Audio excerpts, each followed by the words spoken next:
Branham, un occultiste Illuminati en procès. Ce sont des vidéos de témoignages de plusieurs pasteurs ex-branhamistes qui ont quitté les mouvements. Pour cause, la découverte des mensonges, des plagiats, des citations et des audios des enseignements occultes et ésotériques de Branham, jusque-là cachés au grand public. Des enseignements que Branham présentait comme étant des révélations divines, qui lui a valu les titres du prophète du temps de la fin. Témoignage à ne pas manquer. Tout de suite après le générique.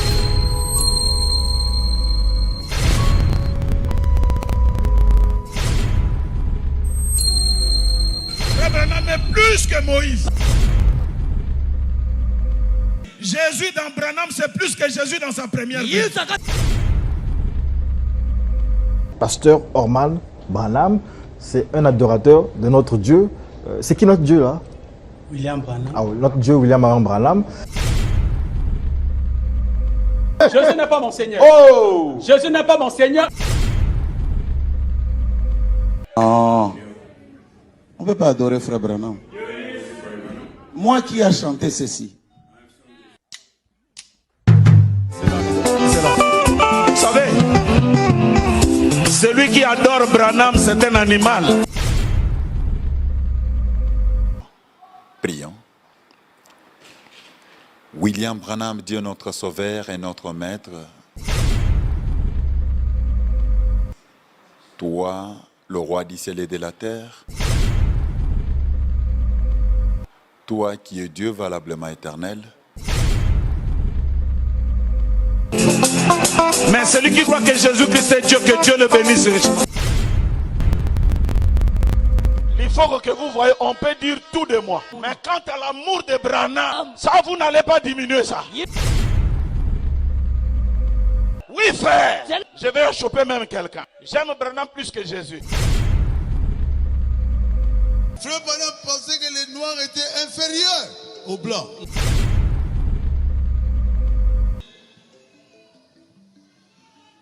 J'ai dit non. Il a dit, Alors dit, un blanc ne peut pas se marier avec un noir. J'ai corrigé ça. Il y a une seule race humaine. Je voudrais commencer par ce que j'avais dit. I would like to start with what I said. Que j'ai corrigé. J'ai corrigé le frère Branham. Yeah. C'est comme ça que j'avais dit. I would like to start by what I said, that I am correcting Brother Branham. C'est faux.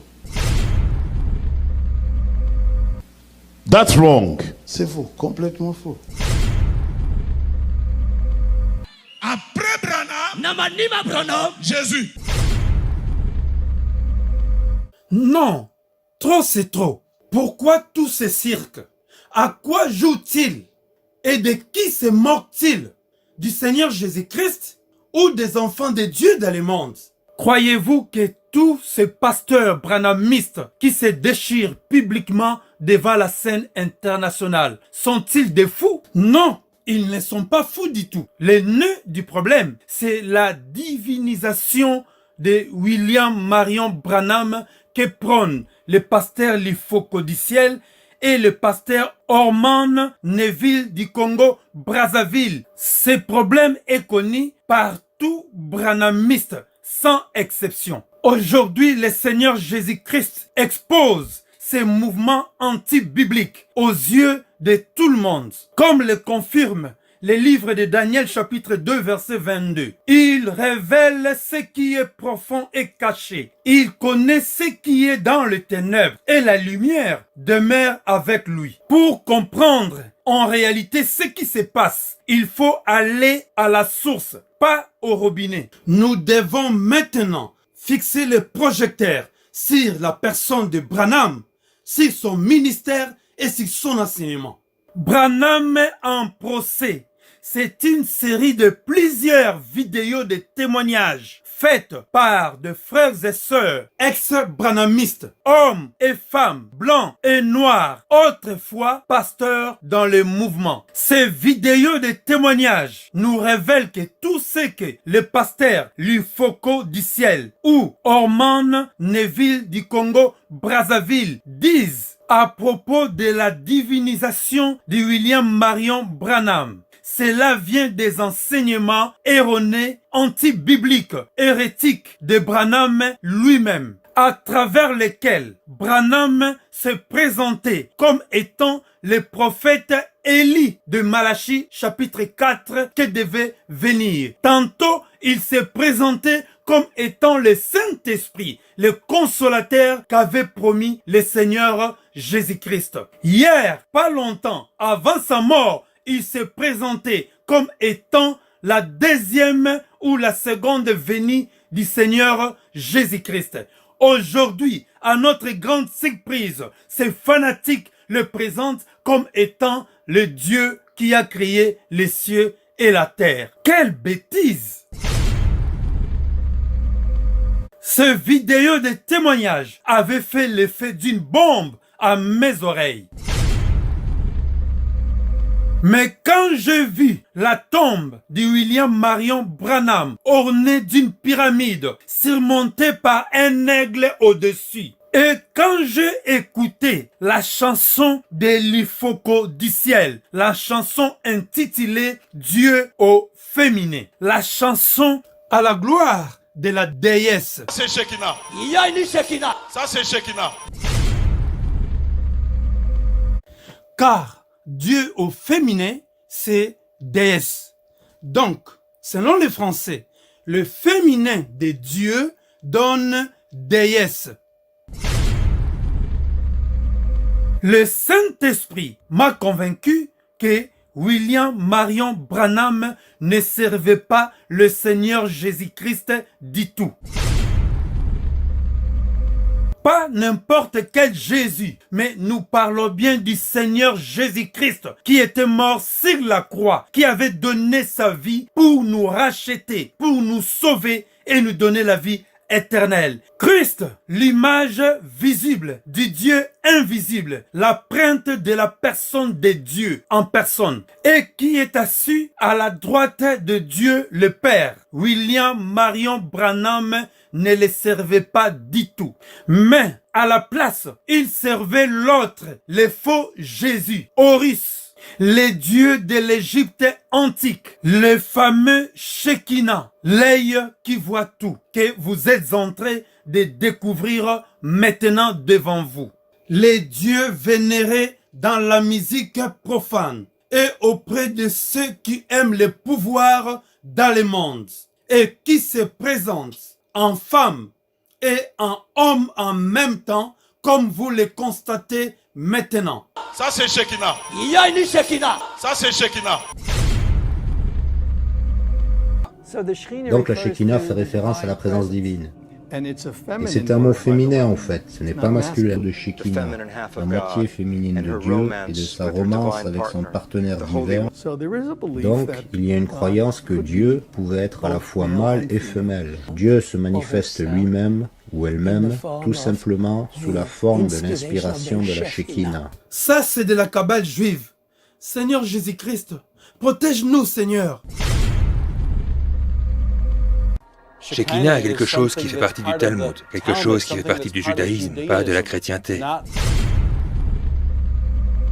C'est lui le dieu faucon, appelé communément Dieu aigle, connu en RDC ou en Afrique centrale sous le nom du Nzambiampungu. Branham prêchait le culte de sa personnalité pour se faire passer comme étant un prophète en utilisant les enseignements occultes des Kabbales, des Talmuds de Babylone, ésotériques, des news, inconnus du milieu chrétien. Il est comparé avec un musicien faux chrétien qui écoute la musique du monde et se sert de la mélodie de la musique du monde en changeant juste les noms pour mettre le nom de Jésus-Christ. Car ils savent bien que les chrétiens n'écoutent pas de la musique du monde.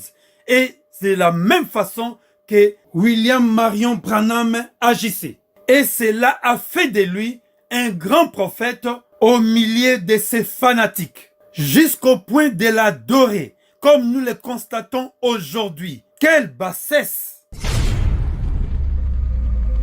Adorer même ces images, ces photos. Il a réussi aujourd'hui son coup. Il a fait de ses adeptes, ses idolâtres,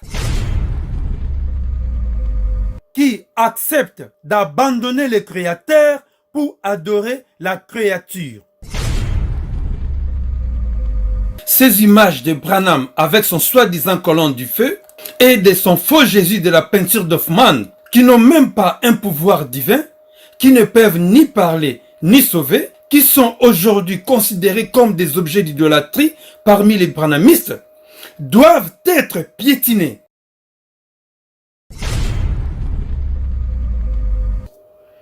Et brûlés, puis mis à la poubelle. Branham ne cachait pas son appartenance à la bête. Il aimait bien se faire prendre en photo ou faire des selfies de son temps en faisant la corne de la bête. Un doigt en l'air, comme des stars de foot que vous connaissez. Quelle déception! Avant d'écouter ces témoignages, je vous mettrai l'extrait de cette chanson « Dieu au féminin » chantée à la gloire de Shekinah, le fameux Dieu de William Marion Branham. Mais avant tout cela, lisons ces 3 versets de la Bible. Ecclésiaste chapitre 12, verset 16. Dans d'autres versions, vous allez les trouver au verset 14. La Bible dit, « Car Dieu amènera toute œuvre en jugement, au sujet de tout ce qui est caché, soit bien, soit mal. » Branham, un occultiste en procès. Le deuxième verset, Matthieu chapitre 10, verset 26 à verset 27. Il est écrit, « Ne les craignez donc point, car il n'y a rien de caché qui ne doive être découvert, ni de secrets qui ne doivent être connus. Ce que je vous dis dans les ténèbres, dites-le en plein jour, et ce qui vous est dit à l'oreille, prêchez-le sur les toits. » Branham, un occultiste en procès. Les livres d'Actes des Apôtres, chapitre 26, verset 17 à verset 18. Il est écrit, « J'étais choisi au milieu de ce peuple et du milieu de païens vers qui je t'envoie, afin que tu leur ouvres les yeux pour qu'ils passent des ténèbres à la lumière et de la puissance de Satan à Dieu, pour qu'ils reçoivent par la foi en moi, le Seigneur Jésus-Christ bien sûr, le pardon de péchés et l'héritage avec les sanctifiés. » Mes chers bien-aimés dans le Seigneur, ce message est destiné pour tous frères et sœurs enfants de Dieu et beaucoup plus aussi pour tout branhamiste qui est retenu captif dans les sectes de Branham. Et voici Dieu au féminin, donc déesse. Shekinah. Il y a une Shekinah. Le Dieu que servait William Marion Branham, le fameux Shekinah, alias Nzambiampung, auteur Likofo du ciel.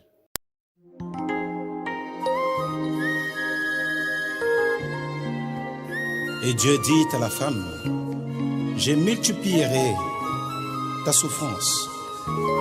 Et il dit au serpent, je mettrai inimitié entre ta postérité et la postérité de la femme. Il s'agit de quelle femme alors finalement?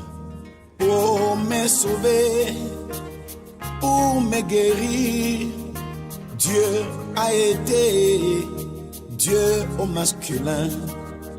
Mais pour ce qui est de supporter mes erreurs, oui, le voilà, Dieu au féminin. Ces chants Dieu au féminin, c'est une abomination à l'égard de notre Dieu. Car personne dans la Bible, que ce soit sous une inspiration ou n'importe quelle révélation, personne n'a jamais présenté notre Dieu comme étant une femme ou une mère. Même le Seigneur Jésus-Christ, son propre Fils, n'a jamais présenté son Père comme une femme ou une mère. Voire même les apôtres du Seigneur Jésus-Christ n'ont jamais présenté Christ comme étant une femme ou une mère. Même pas le Père de notre Seigneur Jésus-Christ comme étant une mère ou une femme. Alors, l'inspiration de ces chants est diabolique et satanique. Et cette chanson est une abomination à l'égard de notre Dieu. En outre, toutes les déclarations faites par les pasteurs branhamistes, nous les avons mis pour que vous puissiez vous rendre compte par vous-même combien cette secte et ces pasteurs sont des blasphémateurs à l'égard de notre Dieu. Branham, un occultiste Illuminati en procès, sont des citations et des enregistrements audio et visuels de Branham lui-même qui constituent des preuves qui témoignent contre lui, contre son occultisme et contre ses mensonges concernant des révélations prophétiques qu'il copiait des autres prédicateurs baptistes et pentecôtistes de son temps et avant son temps. Je vous invite à découvrir Branham, un occultiste Illuminati en procès. Branham est son nuage du 28 février 1963 qui est devenu un objet d'idolâtrie chez les branhamistes. Pour la petite histoire, le 23 décembre 1962, Branham informe son auditoire qu'il avait eu une vision. 5 anges étaient venus les visiter sous forme de pyramides.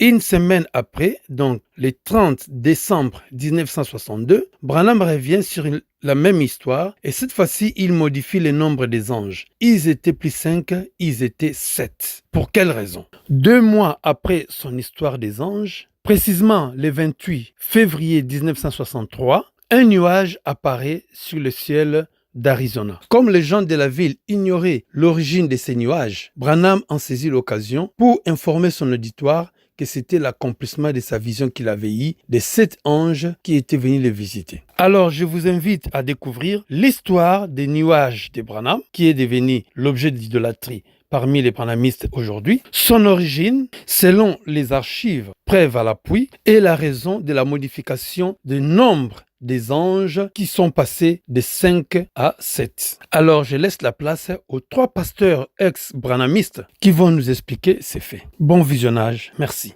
Bonjour, bien-aimés dans le Seigneur.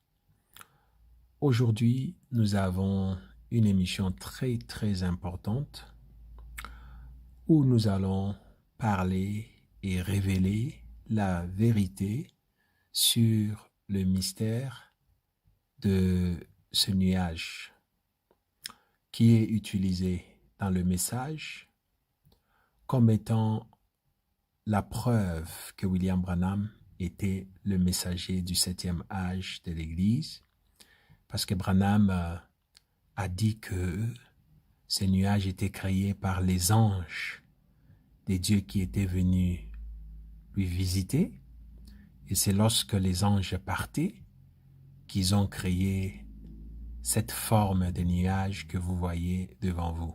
Nous allons vous présenter le témoignage de ce pasteur. Il est aussi un ancien, il était un ancien branhamiste, il était pasteur. Ils ont fait beaucoup de recherches qui les a permis même à découvrir la vérité sur William Branham. Écoutez ce qu'il dit. William Branham said that he saw a vision on December 22nd, 1962 in Jeffersonville, Indiana. Il dit, William Branham a dit qu'il avait fait une vision au mois de décembre 1962. Il dit juste avant 10 heures le matin, il a parlé de ça dans sa prédication juste le jour suivant.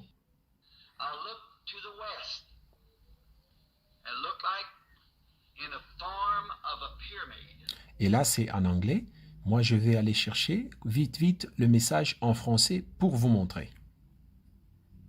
Et là, nous irons dans la parole que William Branham a prêchée ici en 1962 là-bas, le 12, c'est-à-dire décembre 23, le 23 décembre 1962, Le message est intitulé « L'opprobre à cause de la parole ».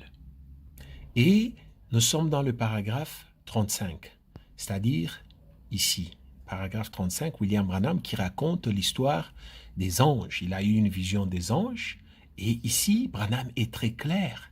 Il signifie la vision qui était claire et le nombre des anges qu'il avait vus. Il dit ceci, cette déflagration est la vitesse à laquelle ces anges sont arrivés. Vous voyez, il parle des anges, sont arrivés.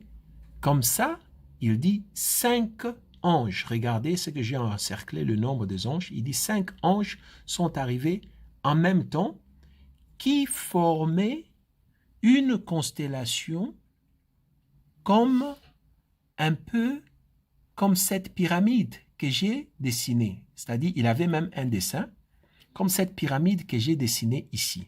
C'est-à-dire, il a dessiné une image de forme de pyramide. Il dit 5 anges sont descendus vers lui en forme de pyramide. 5 anges. Ça avait l'air d'être d'abord, on dirait, et là il commence à expliquer, c'était vu de loin, cela semblait, on dirait, la couleur de colombe, et il venait dans cette direction. Voilà, maintenant là, il va continuer, il va clarifier.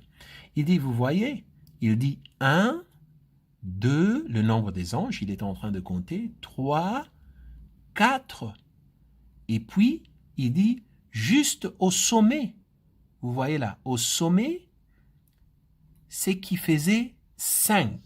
Voilà.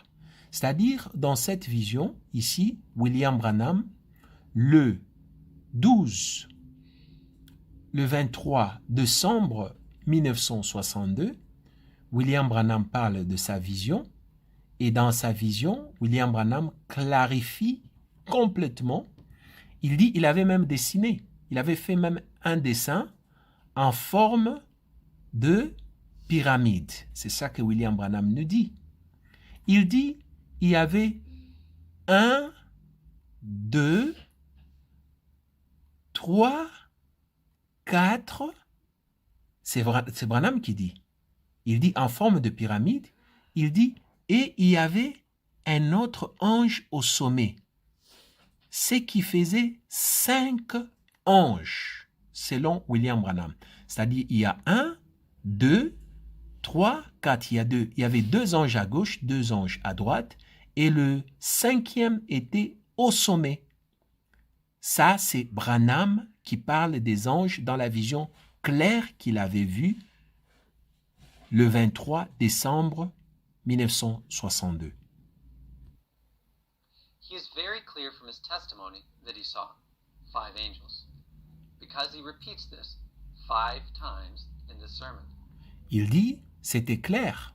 William Branham nous dit, dans ce témoignage, il avait vu 5 anges. Et il a répété ça 5 fois dans sa prédication. 5 fois, il a répété cela dans sa prédication le jour-là. In chapter 3 of the book, The 20th Century Prophet, il dit dans le livre écrit par Lee Vail, le livre intitulé « Le prophète du XXe siècle », tous ceux qui sont dans le branhamisme connaissent Lee Vail, il était très proche de William Branham, il était comme son conseiller. Lee Vail states that he met with William Branham on December 26, 1962 and discussed this vision. Il dit, Lee Vail a écrit dans son livre que lui, Lee Vail et William Branham se sont rencontrés le même mois, en décembre 1962, le 26. Le 26 décembre, Lee Vail et William Branham se sont rencontrés le 26. Ils ont discuté concernant la vision de 5 anges que William Branham avait fait. Et puis, comme William Branham était au point de commencer l'enseignement sur les 7 sceaux, Lee Vail et William Branham vont discuter pour voir si cette vision n'avait pas affaire à l'introduction de 7 sceaux. Sans vous rappeler que Branham nous a déjà prêché le 23 où il a signifié qu'il y avait 5 anges. 2 à gauche, 2 à droite et un était au milieu qui créait une forme de pyramide.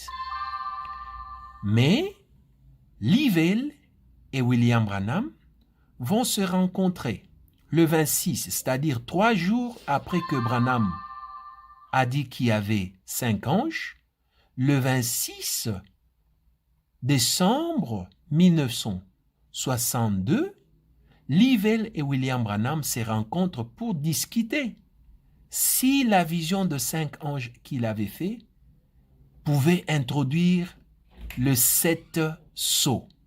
C'est-à-dire, Branham se préparait pour enseigner le 7 sceaux et ils vont essayer de voir si les 5 anges pouvaient apporter quelque chose qui pouvait refléter ou donner la permission aux enseignements sur les 7 sceaux.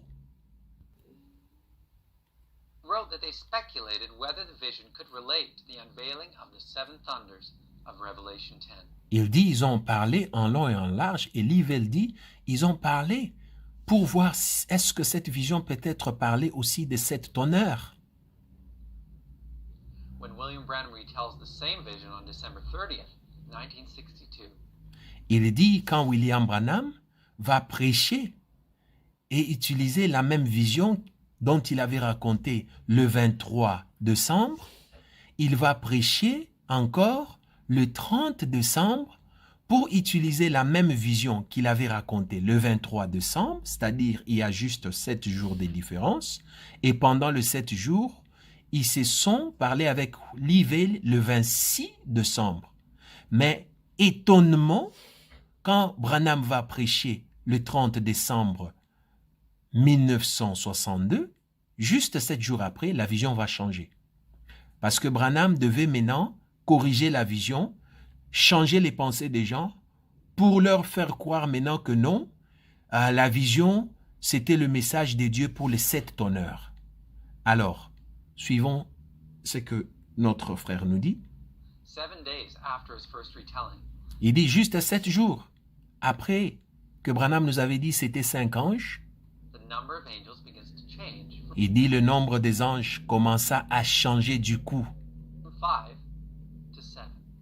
Il dit Branham va augmenter 2 anges.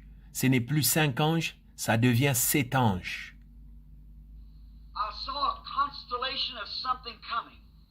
Branham dit j'ai vu la constellation de quelque chose qui venait. It looked like that it might have been little dots. There could have been no less than 5 and not more than 7. Et là, il augmente. Il change la vision qu'il avait racontée le 23. Ici, il dit, j'ai vu la forme des anges qui descendaient en forme de pyramide. Il n'y avait pas moins de 5, mais c'était 7 anges. Et là, nous allons encore, dans le message de William Branham, prêcher le 30 décembre 1962. Et le message est intitulé « Monsieur, est-ce le signe de la fin ?» Et là, nous sommes dans le paragraphe 141. Qu'est-ce que William Branham nous raconte? Nous sommes dans ce paragraphe. Branham dit, il raconte encore la même vision. Cette fois-ci, il va augmenter le nombre. Mais cela secoua la terre. Et à ce moment-là, j'étais toujours en train de regarder vers l'ouest, très loin de l'éternité. Il dit, je vis une constellation de quelque chose qui venait. C'était semblable à des petits points. Il pouvait y en avoir pas moins, il change, la vision change là. Il dit pas moins de 5. Le 23 décembre, il était clair que c'était 5 anges, 2 à côté, 2 à gauche, 2 à droite et 1 au milieu qui formaient une pyramide. Le jour là, le 30 décembre, il dit, il n'y en avait pas moins de 5. Et pas davantage que 7. Voilà.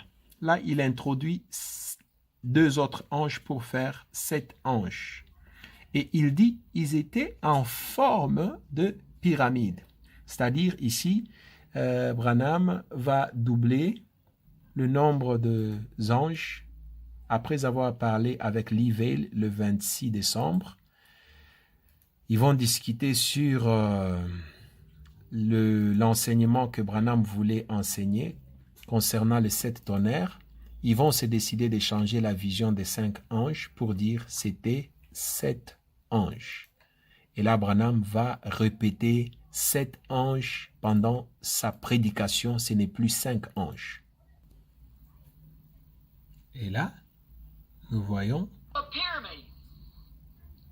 In this sermon, Brother Branham also tells of another important set of meetings coming up. il dit dans le même message, une fois qu'il a augmenté le nombre des anges de 5 à 7, dans le même message, avant que le service termine, écoute ce que Branham dit. The next thing up, as far as they know, is those 7 seals. Il signale déjà, il dit, je veux introduire notre enseignement de la fois prochaine. Nous allons parler sur les 7 sceaux.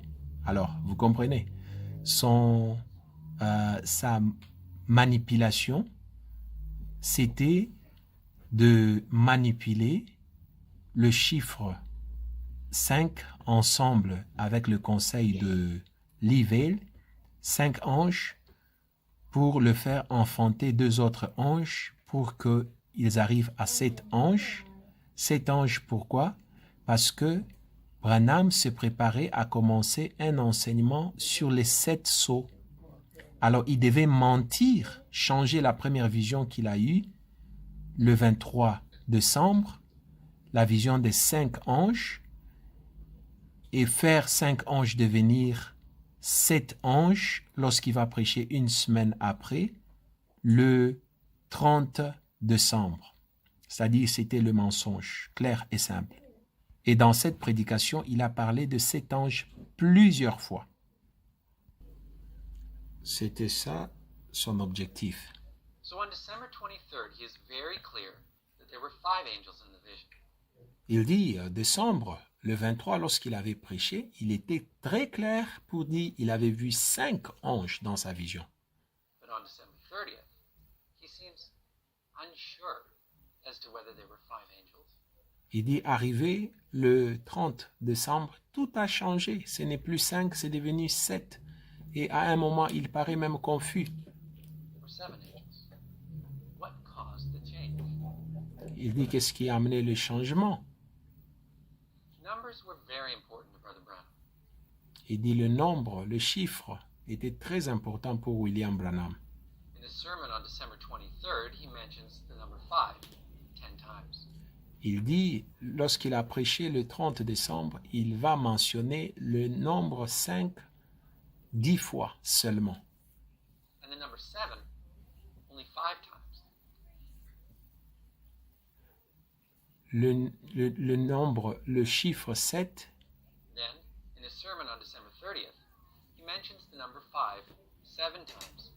le chiffre 5, je me suis trompé, le chiffre 5, le 30 décembre, il a mentionné ça pendant 5 fois.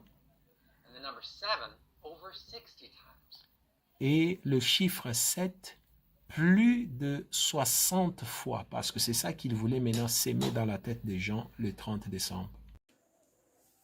Bonjour très chers internautes, et c'est avec un grand plaisir que je me tiens encore une fois de plus devant vous pour aborder un nouveau numéro sur notre chaîne, conformément au rendez-vous que nous nous sommes fixés, de parler du message de William Branham sans détour et sans porter des gants, parler exactement et dire exactement des choses qui mériteraient d'être dites, mais qui sont souvent voilées par ceux qui ont beaucoup à gagner dans ce système pour vouloir garder des gens juste enfermés dans l'ignorance et loin de la vérité sur les faits et sur tout ce qui s'est réellement passé dans le ministère de cet homme et dans ses enseignements.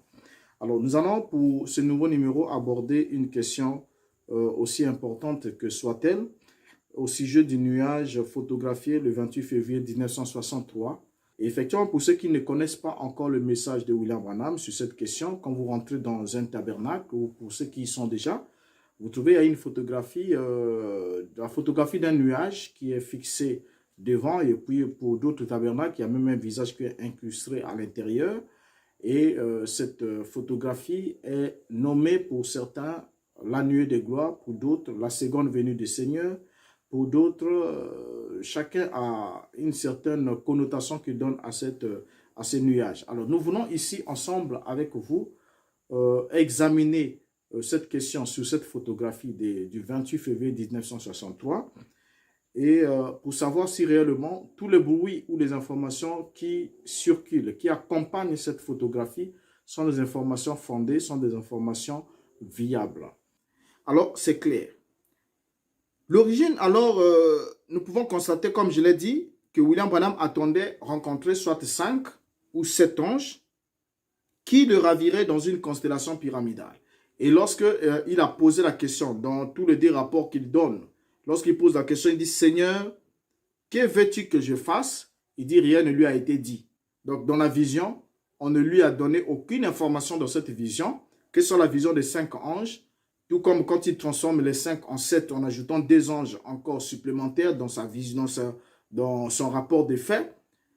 Il pose aussi la même question et la réponse ne lui est pas donnée sur ce qu'il devrait faire après avoir vu cette constellation. Alors, l'origine, quelle est la véritable, l'origine réelle de ces nuages? D'où venait réellement ce nuage? Et nous allons vous donner l'information que vous allez prendre le temps de vérifier parce que nous sommes dans un temps où l'information peut se vérifier à la source.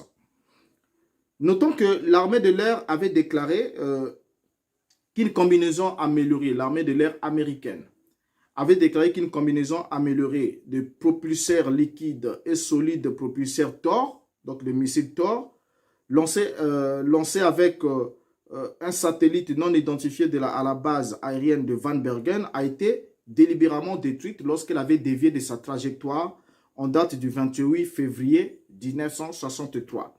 Alors, le Thor amélioré avait augmenté sa poussée de 77 à 150 tonnes, soit presque le double de sa puissance précédente et presque le même que celui du début de l'Atlas. Ça, c'est les informations que nous avons recueillies là-dessus. Alors, c'est le 28 février 1963 qu'une fusée Thor, assistée par poussée, a été lancée depuis la base aérienne de Van Bergen, en Californie, transportant un satellite de surveillance militaire Keyhole 4. Alors, la fusée a commencé à dévier de sa trajectoire, et quand cette fusée a commencé à dévier de sa trajectoire, qu'est-ce qui a été résolu? Il fallait qu'elle subisse une destruction intentionnelle.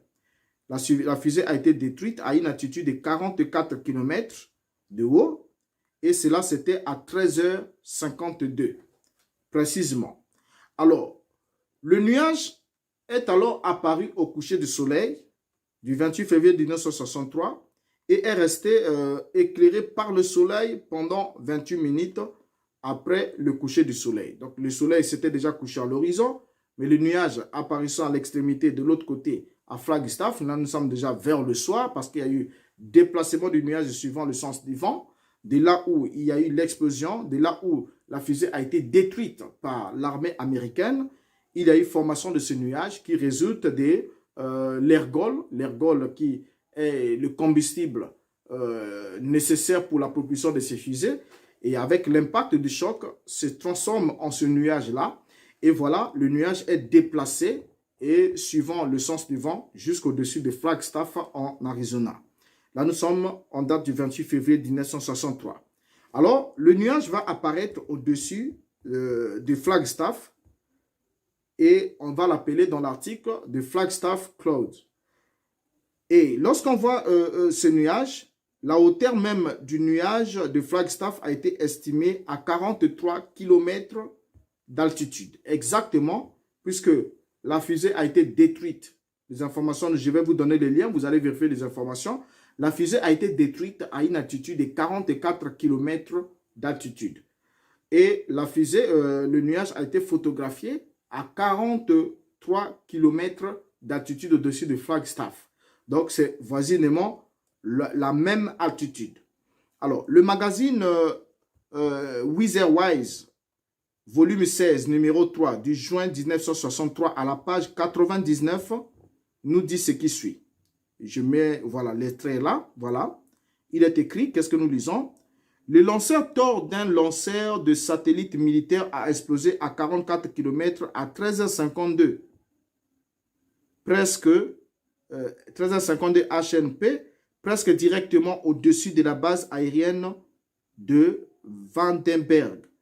Pour tenir compte d'une dérive de 510 miles vers Flagstaff, à temps pour avoir abaissé la mâchoire de Flagstaffien qui regardait vers le haut à 18h40. Il faut une vitesse de dérivée moyenne de 135 miles par heure.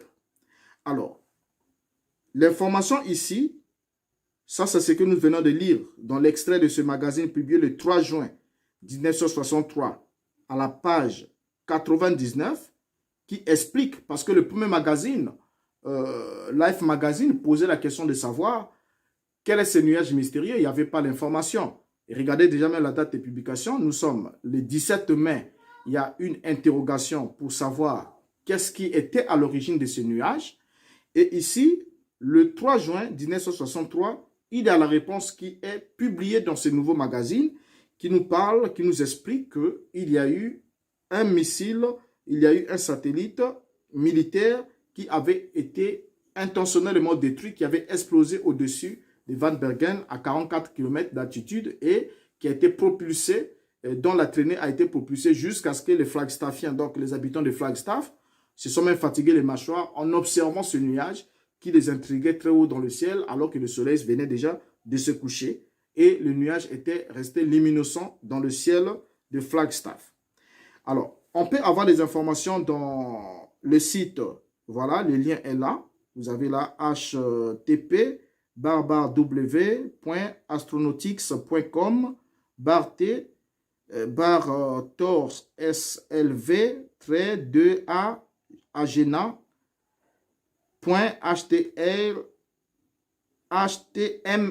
Voilà, le lien est là affiché. Et vous entrez dans ce lien, vous allez avoir les informations à la source concernant ce nuage, qu'est-ce qui s'est réellement passé. Et je vous mets ici l'extrait de l'information. Il nous a dit 1963, 28 février 1963, 21h48 minutes en temps universel. Lancement, site de lancement Van Bergen. Le complexe lancé, on donne les informations qui sont là. De la famille Thor, lancé, on a lancé un véhicule Thor, SLV-DA Agena D. Et puis, on nous dit faillure. Donc, il y a eu échec au stade U. Alors, les informations sont là. Vous entrez dans ce site que je vous ai donné. Vous recevez ces informations. Les informations ne sont pas classées secret défense. On peut les avoir sur le chèque de ces lancements ou la destruction intentionnelle de ces lancements, de cette fusée qui a été détruite en date du 28 février 1963. Alors donc, la roquette a été lancée, comme on nous stipule ici dans le document, à 21h48 GMT. Vous voyez?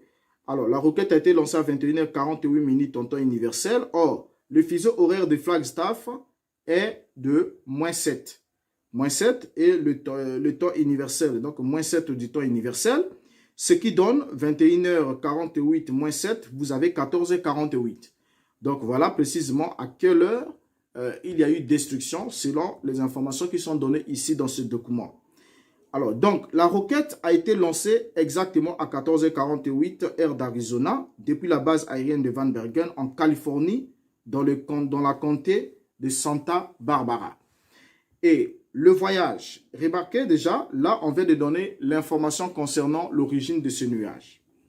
Donc ce nuage était un nuage naturel formé à la suite de l'explosion d'un nuage, et de l'explosion plutôt d'une fusée, missile intentionnellement qui transportait un satellite, et puis comme il avait dévié de sa trajectoire, et ne pouvait plus être contrôlé, l'armée avait décidé la destruction intentionnelle de cet engin spatial.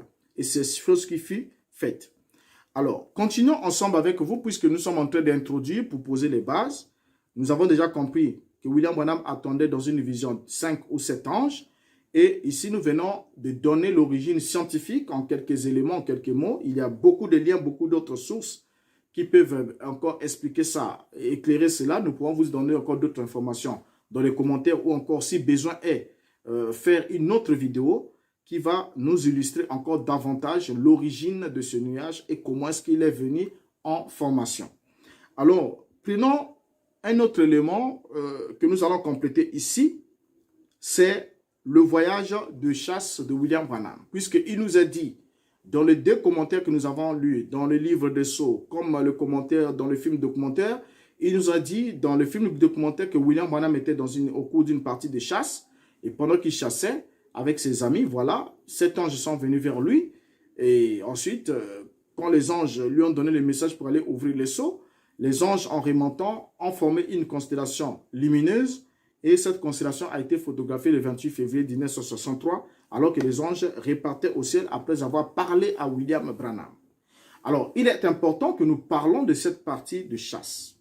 Bien-aimés dans le Seigneur, aujourd'hui, nous avons une émission très, très importante où nous allons parler et révéler la vérité sur le mystère de ce nuage qui est utilisé dans le message comme étant la preuve que William Branham était le messager du 7e âge de l'Église, parce que Branham a dit que ces nuages étaient créés par les anges des dieux qui étaient venus lui visiter, et c'est lorsque les anges partaient qu'ils ont créé cette forme de nuage que vous voyez devant vous.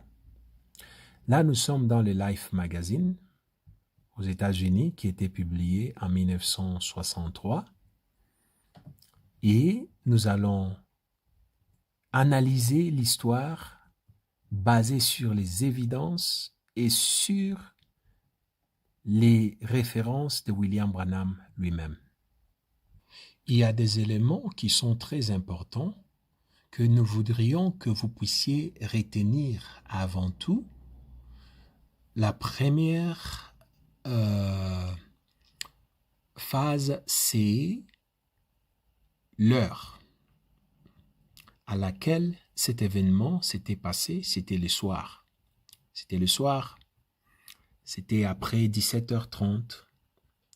Il n'y avait rien avant 17h30.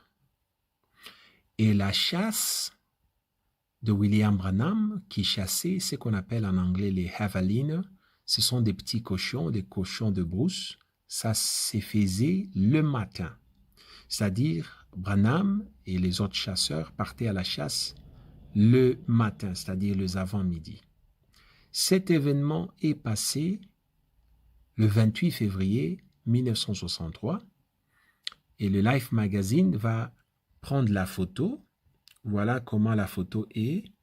Et ici, nous voulons que vous constatez, ils ont donné même les heures. C'est-à-dire, on a parlé de ces nuages mystérieux.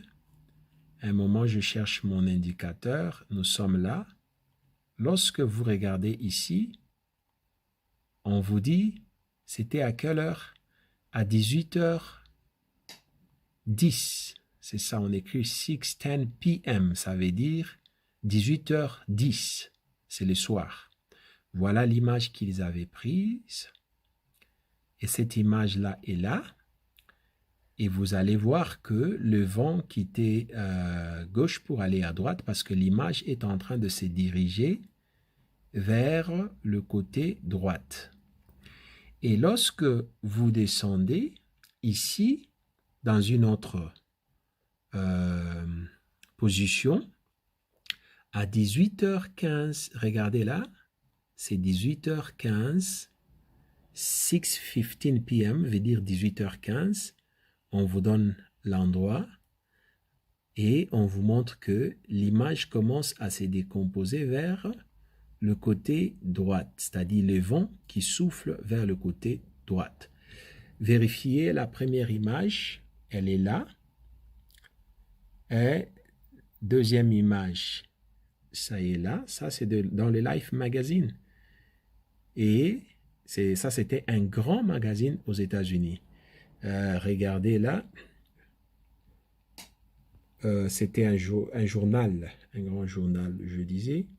Regardez là, l'heure là-bas, c'est 18h30. Regardez, un moment, je vais vous montrer l'heure. À 18h30, on vous montre que le vent a poussé ça complètement. Ça n'avait plus la forme avec laquelle ça avait commencé.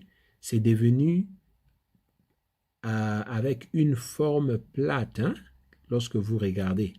À peu près comme ce que je viens de dessiner là. C'est-à-dire la forme a changé complètement. Par contre, lorsque ça avait commencé, ça avait une forme un peu comme ovale. À 18h10, à 18h15, le vent qui soufflait, ça ne restait pas le même. Ça changeait de forme. Et à 18h30, on vous dit que c'était presque déclassé parce que le vent soufflait et du côté de gauche vers côté droite. Et là, nous allons continuer, basé sur les informations que les archives des médias nous donnent, les informations de journaux et les informations de William Branham lui-même. Alors, comparons ce que William Branham va nous dire à propos de cette image.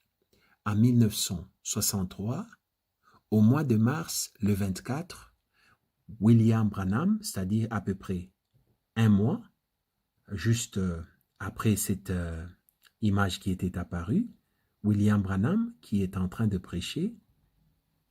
Allons-y dans le... nous voulons aller dans le paragraphe 269. Dans le paragraphe 266, William Branham commence à raconter l'histoire de ces 7 anges qui étaient descendus ces jours-là. Il dit, vous vous rappelez la constellation de la vision des anges. Il parle, il dit, je suis parti pour Arizona, l'assemblée dit Amen, et vous vous souvenez, il continue à expliquer, il va expliquer qu'il n'était pas seul, il était avec le frère Softman et Brother Norman.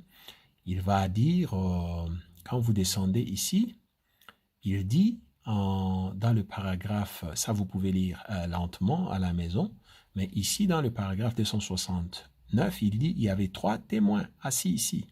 Il y a une semaine, un peu plus d'une semaine, j'étais dans les montagnes presque au Mexique. Voilà. Regardez la location où William Branham dit il était. C'était à la frontière de Mexique, c'est-à-dire Arizona et Mexique. Il y a les montagnes là. C'est là où William Branham dit il était allé avec 2 frères. Il dit les 2 frères sont ici. Et là, il commence à raconter qu'est-ce qui s'est passé sur cette montagne où il était allé faire la chasse des javelinas et la location. Je veux que vous vous rappelez, ce qui est très important, c'est l'endroit où William Branham dit il était à la frontière de Mexique. Ça, c'est très important. Ici, c'est là où vous allez découvrir la vérité et le mensonge. William Branham dit il était très loin, presque au Mexique. Hein? Il était avec 2 frères et c'est là où cet événement s'est passé. Là, il va commencer à expliquer comment les anges sont descendus, toutes les histoires que vous connaissez. Alors, je ne vais pas aller très loin en lisant ici parce qu'il y a beaucoup expliqué. Je voulais seulement que vous vous rappelez d'abord ici de l'endroit où William Branham dit il était à la frontière de Mexique. Ça, c'est 1. Et à part le fait qu'il était à la frontière de Mexique, William Branham dit il y a eu un grand bruit, une telle déflagration. Et puis, il dit, à cause de ce bruit, il croyait que les montagnes allaient s'écrouler.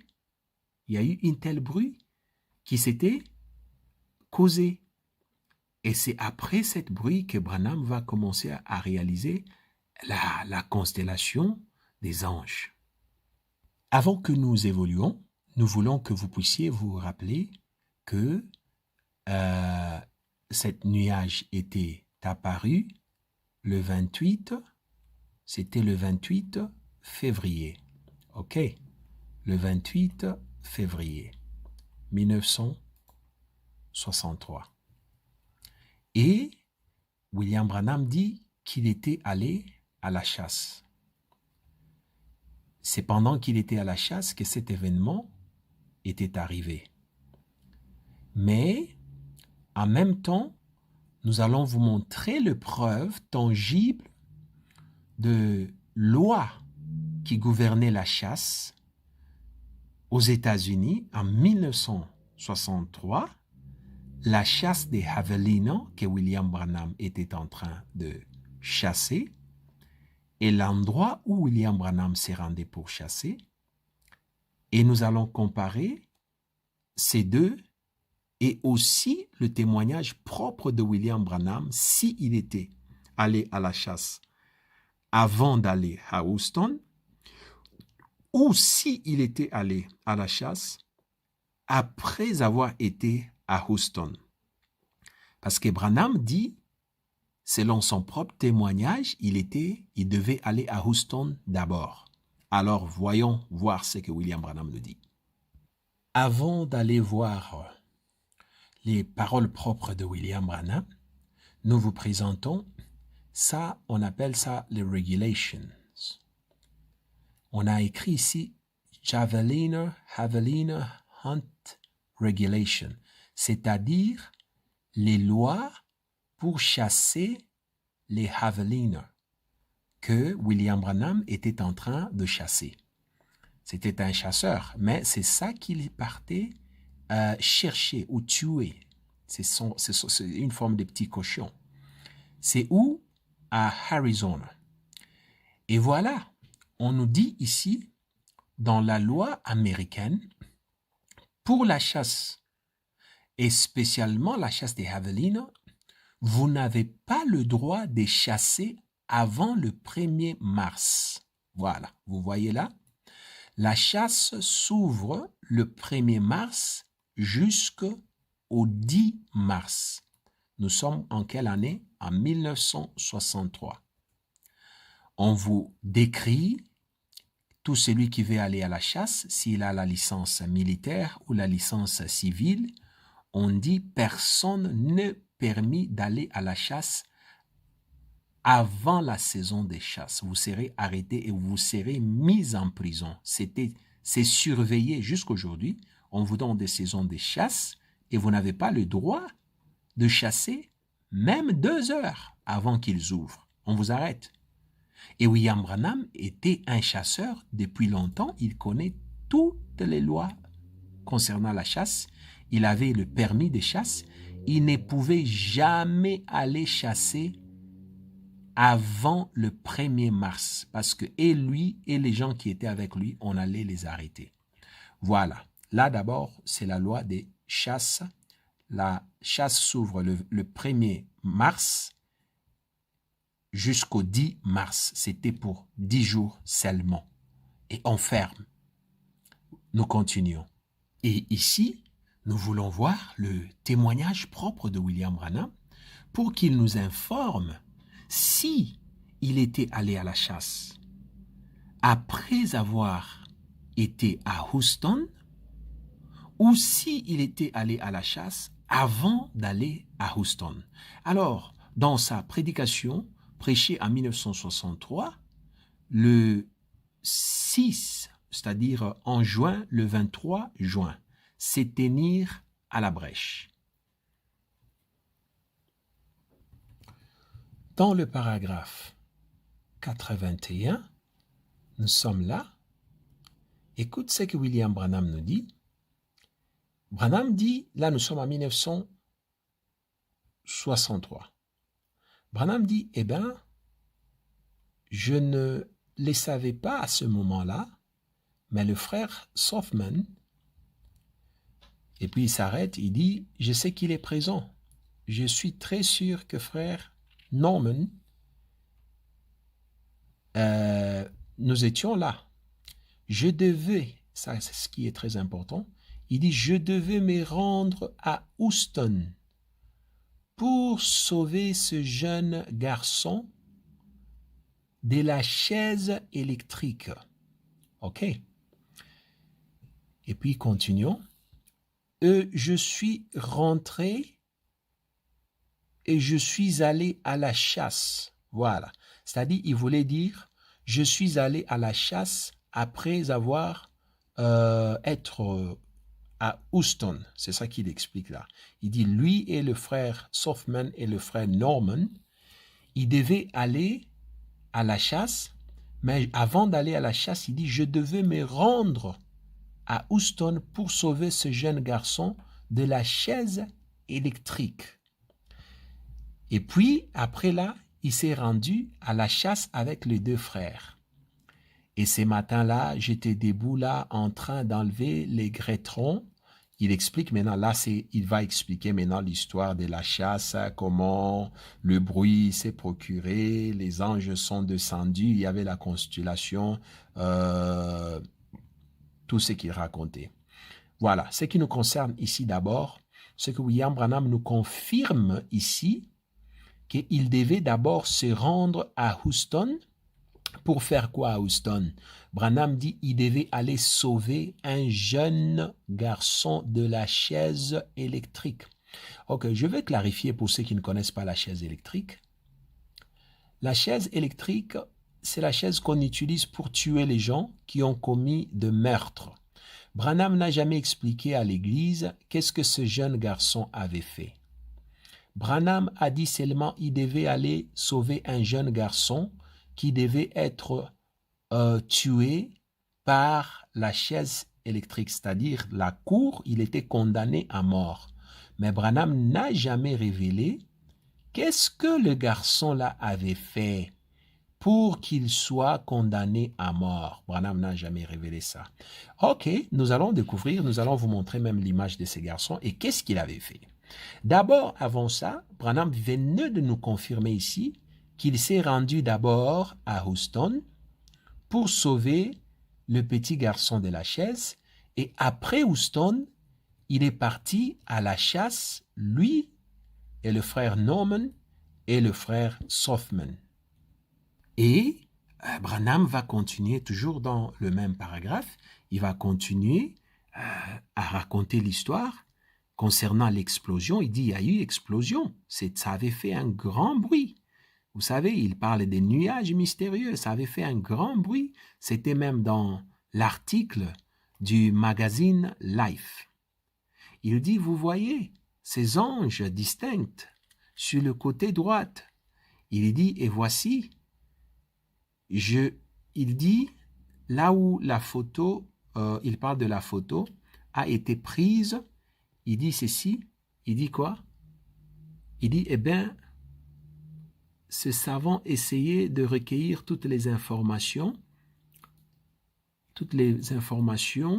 Un moment, je m'excuse pour mon image qui bouge un peu, toutes les informations possibles au sujet de la photo et des gens qui ont la photo. Mais ici, Branham nous confirme que lorsque cet événement s'était passé, il dit, je me tenais juste en dessous de cela. C'est-à-dire en dessous de quoi? De la nuée. Vous comprenez? Branham dit, lorsque la nuée s'est formée, cette constellation des anges, Branham dit, je me tenais juste en dessous de cela. C'est ça qu'il confirme. Mais n'oubliez pas, il nous a confirmé aussi ici qu'il devait d'abord aller où c'est à Houston pour sauver un jeune garçon qui devait être tué par la chaise électrique. Et puis, après Houston, Branham est parti à la chasse. Et là, nous allons prendre encore une deuxième preuve, toujours de William Branham, qui va nous confirmer. Nous sommes dans ce message ici de William Branham. Quelle est cette attraction sur la montagne? Quelle est cette attraction sur la montagne?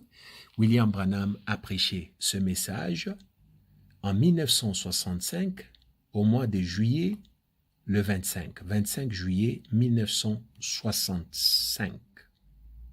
Nous allons voir ce que Branham nous raconte. Et là, nous sommes dans le paragraphe 134. Voilà, ici, paragraphe 134.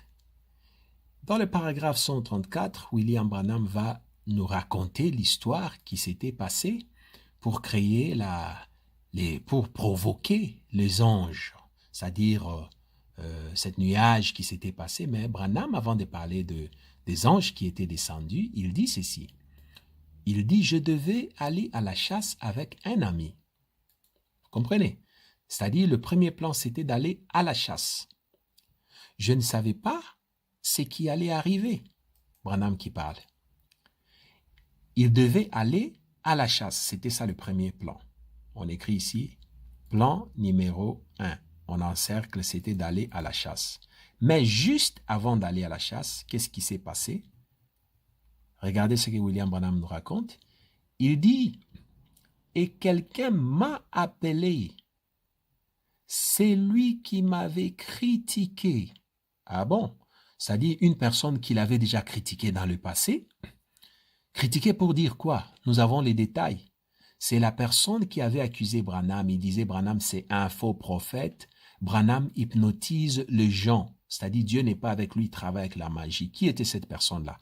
C'était James Harris et Theodore Kipperman. C'était les photographes qui avaient pris la photo de William Branham en 1950 dans la salle de Coliseum Hall Houston.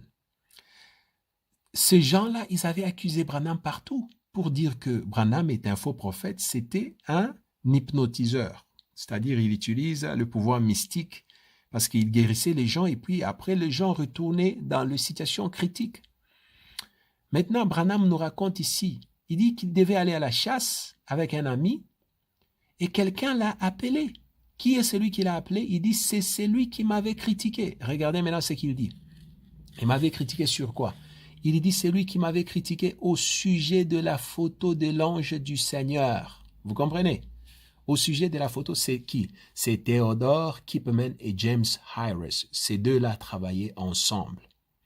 Il dit, la personne qui m'avait critiqué au sujet de la photo de l'ange du Seigneur, il m'a appelé juste avant d'aller à la chasse. Ok, qu'est-ce qui s'est passé? C'est lui qui l'avait prise, c'est-à-dire il avait pris la photo. Vous comprenez? La personne qui avait pris la photo de l'ange du Seigneur, selon Branham, avait critiqué Branham. Cette même personne n'était jamais convaincue que c'était l'ange du Seigneur. Parce que le photographe savait ce qui se passait. Il était au courant de tout. Branham dit, j'ai dû aller à Houston. Voilà là où il y a les secrets. Ici. C'est-à-dire, avant d'aller à la chasse, il devait aller à la chasse avec un ami, mais quelqu'un l'a appelé. Il nous signale ici qui est la personne qu'il avait appelée. Il dit c'est la personne qui m'avait critiqué au sujet de la photo qu'on disait la photo de l'ange du Seigneur. Et il dit c'est cette même personne-là qui avait prise la photo. Alors ceux qui sont intelligents ici, déjà vous devez comprendre que la personne même qui avait pris la photo que Branham dit c'est l'ange du Seigneur. Le photographe même vous dit que c'est faux, ce n'est pas l'ange du Seigneur. Le photographe avait publié Branham partout pour dire c'était faux, ce n'était pas l'ange du Seigneur et Branham pratiquait la magie. C'est ça que le photographe, tous les deux photographes, ils avaient dit ça. Nous allons vous donner les preuves, même dans le journal. Nous allons vous montrer, soyez calmes. Branham dit, j'ai dû aller à Houston. Il a dû aller maintenant à Houston. Il a laissé d'abord l'histoire de la chasse, il a mis à côté. Il est parti vite à Houston parce que la personne qu'il avait critiqué, le photographe qui avait pris la photo de la colonne de feu, a appelé Branham. Et Branham dit, j'ai dû aller à Houston pour faire quoi? Il dit, pour son fils. Vous voyez là? C'est écrit pour son fils. Qu'est-ce qui s'est passé avec le fils du photographe? Regarde ce qu'on a écrit. Car on l'a mené dans le quartier des condamnés à mort. Vous comprenez? On l'a mené dans le quartier des condamnés à mort, c'est-à-dire on devait le tuer. Il allait être exécuté quelques jours plus tard. Vous voyez là? Il m'a rencontré là-bas, c'est-à-dire à Houston, il m'a entouré de quoi? De ses bras. Il m'a entouré de ses bras, c'est-à-dire James Harris, le photographe, qui travaillait avec Theodore Kipman. Il a vu Branham venir à Houston et il a mis ses bras à côté de Branham. Il a embrassé Branham pour lui remercier. C'est-à-dire, Branham n'est pas allé à la chasse. Il a laissé d'abord l'histoire de la chasse. Il s'est rendu vite à Houston, à la cour, parce que le fils de James Harris devait être exécuté. Et ici, il dit, l'homme l'a dit, pensez donc, l'homme même que j'avais critiqué vient sauver mon fils unique. Vous comprenez? C'est-à-dire ici, vous avez l'image claire que Branham était allé à la chasse après son voyage de Houston. Et lorsque Branham était allé à Houston, à part le fait qu'il a intervenu dans la cour pour sauver le fils unique qui devait être tué, il était condamné à mort. Branham ne vous dit pas pourquoi il était condamné à mort. Il vous dit seulement qu'il est parti le sauver. Mais nous allons vous dire pourquoi il était condamné à mort. Nous allons vous donner son image et son nom. Branham dit, l'organisation humanitaire m'a donné ce qu'ils appellent un Oscar, ou le nom que vous donnez à ça, pour avoir sauvé une vie. D'abord, l'histoire de Oscar, là, c'est faux. On ne l'avait pas donné un Oscar, c'est le mensonge. Nous allons vous montrer la vérité. Soyez calmes. Mais, retenez que Branham devait aller à la chasse. Il n'est pas allé parce qu'il y a eu une émergence. Voilà, là-bas. L'émergence, Branham explique l'émergence. Il devait aller vite à Houston. Et puis, après l'événement de Houston, Branham continue maintenant ici, dans le paragraphe 15. Vous voyez le paragraphe 135 plutôt, je disais. Dans le paragraphe 135, Branham dit ensuite, c'est-à-dire, il continue maintenant lorsque nous sommes rentrés de Houston. Ensuite, nous sommes partis. Je suis monté sur la montagne pour chasser. Voilà, vous comprenez? C'est-à-dire, il est allé à la chasse après avoir été à Houston. Maintenant, quelle date Branham devait se rendre à Houston pour aller sauver le fils de James Harris qui devait être tué parce qu'il était condamné à mort? Quel est le jour où cet enfant était arrêté et quel est le jour où il devait être exécuté, tué? Et quand est-ce que Branham est revenu de Houston? Pourquoi cette question-là est très importante? Parce que c'est sur base de cette question-là que vous allez découvrir le mensonge et la vérité. Parce qu'en 1963, la loi concernant la chasse, nous vous rappelons vite, on ne vous permet pas de chasser avant le 1er mars. C'est-à-dire, si Branham était allé à Houston et Branham dit qu'après Houston, il est allé à la chasse, et c'est pendant qu'il était à la chasse qu'il y a eu cette nuage et la constellation des anges qui sont descendus. Or, le 28 février, c'est le jour où l'image était apparue. Le 28 février. Or, selon la loi de la chasse, aux États-Unis, tous ceux qui faisaient la chasse au sanglier n'avaient pas le droit, l'autorisation de chasser avant le 1er mars. On va vous arrêter. Il y a des soldats qui font la patrouille là-bas. Vous n'allez pas mettre votre nez là-bas, même le 28 février à 21h.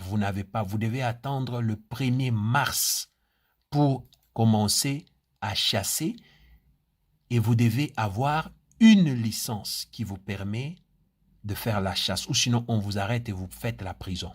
C'est-à-dire, Branham, s'il dit qu'il était à la chasse, lorsque la nuée est apparue, c'est le mensonge, parce que la nuée est apparue le 28 février 1963, et ça a été publié dans le Life Magazine, c'est apparu le 28 février 1963, et c'est apparu pas le matin, pas les après-midi, mais le soir, à 18h10. Nous vous avons montré les images, 18h10, 18h15, 18h30, et puis ça a disparu. Ça n'avait pas pris beaucoup de temps. Or, Branham dit que lui, il était à la chasse le matin, et cet événement s'est passé pendant qu'il était à la chasse. Mais quand Branham racontait ça, il ne savait pas que les gens, un jour, vont aller vérifier le jour où ça s'était passé, l'endroit où ça s'était passé, et le voyage itinéraire de William Branham, et les gens auront l'accès aux permis et recommandations, les lois qui gouvernaient la chasse aux États-Unis, la chasse de sangliers. Vous n'avez pas le droit de chasser avant le 1er mars. Il y a déjà une grande confusion, un grand mensonge ici, parce que si Branham dit qu'il était allé chasser le 28 février, c'est le mensonge, il devait être arrêté. Et si Branham était allé à la chasse après son voyage de Houston, c'est-à-dire, ça devait être après le 5 mars. Le 5 mars. Pourquoi nous disions le 5 mars? Parce que quand il est parti à Houston, Branham va prêcher à Houston le 4 mars 1963. Le 4 mars, Branham avait prêché le 4 mars à Houston une prédication intitulée « L'absolu ». Et William Branham a dit qu'il devait aller vite à Houston avant d'aller à la chasse pour aller sauver le fils de l'homme qu'il avait critiqué. C'est-à-dire l'homme qui avait pris la photo ici, le photographe même qui avait pris cette photo ici que vous voyez de la colonne de feu. C'était deux photographes, tous les deux photographes. Ils ont critiqué Branham sérieusement. Quand ils ont entendu Branham déclarer que c'était la colonne de feu, ils ont interdit même à Branham de publier la photo. C'est dans le journal. Branham n'avait pas le droit de publier cette photo. C'est à la fin de 1950, au mois de décembre, que Branham va réclamer encore le droit pour pouvoir publier. Les photographes refusaient. Ils disaient, Branham c'est un menteur, il est en train de mentir, ce n'est pas la colonne de feu. Ils ont critiqué. Et voilà, il s'est fait que le photographe a eu un problème, son enfant était arrêté, était condamné à mort. Alors le même photographe qui avait déjà fait un deal avec Branham en 1950 pour lui donner l'autorisation, après on ne sait pas ce qu'on l'avait donné, pour lui donner l'autorisation d'utiliser la photo, le photographe va appeler maintenant Branham pour qu'il vienne aussi l'assister, parce que lui, il avait déjà assisté Branham avant pour défendre, pour libérer la photo et permettre à Branham de dire tout ce qu'il pouvait dire de la photo, parce que le photographe, selon lui, il savait que c'était les ampoules de la salle. Quand vous voyez là la forme de l'ampoule, le photographe était au courant, c'est pourquoi il critiquait Branham. Mais comme Branham voulait dire que c'était la colonne de feu, c'est pour ça que le photographe les critiquait et l'accusait aussi de dire qu'il était en train d'hypnotiser les gens. C'est-à-dire, si vous êtes souple, vous allez comprendre qu'il y a au fait une relation. Il y a une relation entre cette photo ici, que le message utilise, et la première photo que James Harris avait pris et Theodore Kipperman. Ils ont le même lien. Et ce lien-là, c'est soutenu par William Branham lui-même. Allez voir ce qui se passe. Avant que nous continuions, William Branham, lorsqu'on l'a demandé où est-ce qu'il était lorsque le nuage était apparu, Branham dit il était exactement en dessous du nuage et ils étaient sur la montagne qu'on appelle Rattlesnake Mesa. C'est cette montagne ici. Et les gens du message vont appeler cet endroit Sunset Mountain pour dire c'est là où le prophète avait fait l'expérimentation avec les anges. Et puis, Branham va changer encore lorsqu'il va se rendre compte que l'endroit qu'il avait donné pour dire c'est là où il était quand le nuage était apparu, c'était complètement le contraire de l'endroit où l'image était apparue, selon les scientifiques et le Life Magazine. Parce que c'était à 320 km de l'endroit où le nuage réel était. Donc c'était le mensonge. Il devait se corriger pour changer encore de nom de l'endroit où il s'était. C'est pour ça que Branham, vous le retrouvez en train de dire dans un message, oh, il était à Rattlesnake. Dans un autre, il dit, oh, il était à Prescott. Il va maintenant commencer à changer pour copier ce que Life Magazine disait. Évoluons. Vous avez même des fidèles du message qui partent en pèlerinage sur cette montagne de Rattlesnake qu'ils appellent Sunset Mountain, croyant que c'est là où le nuage des anges était descendu, parce que c'est ça que Branham avait dit la première fois. Et jusqu'aujourd'hui, ils s'y rendent dans cet endroit-là parce que c'est un endroit spirituel. Or, en réalité, ils n'ont pas vérifié même le message de Branham. Lui-même, il a changé après dans d'autres prédications parce que il a découvert que cet endroit-là était très loin de l'endroit où le nuage était apparu. Vous avez vu, au début du message, nous vous avions montré Branham qui a dit dans un autre endroit qu'il était à la frontière de Texas lorsque ça s'était passé. C'est-à-dire, c'est le mensonge. Il commença à changer des endroits pour pouvoir essayer de mélanger le mensonge avec la vérité. Lorsque on va publier cette image dans le Life Magazine, ils vont dire, voilà, l'image était exactement à 18h10 au-dessus de Prescott. C'est là où l'image était apparue pour la première fois. Et William Branham aura l'opportunité de lire ce livre au mois de mai. Or, avant le mois de mai, Branham disait qu'il était à la frontière de Mexique lorsque cela était arrivé. N'oubliez pas, c'était le 28 février. Le 28 février, Branham n'avait pas le droit de chasser.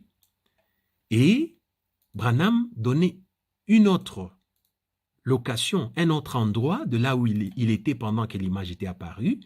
Mais lorsque le Life Magazine va publier avec les scientifiques pour dire où exactement cette image était apparue, c'était à Prescott, William Branham va changer dans son message après pour dire « Oh non, il était à Prescott ».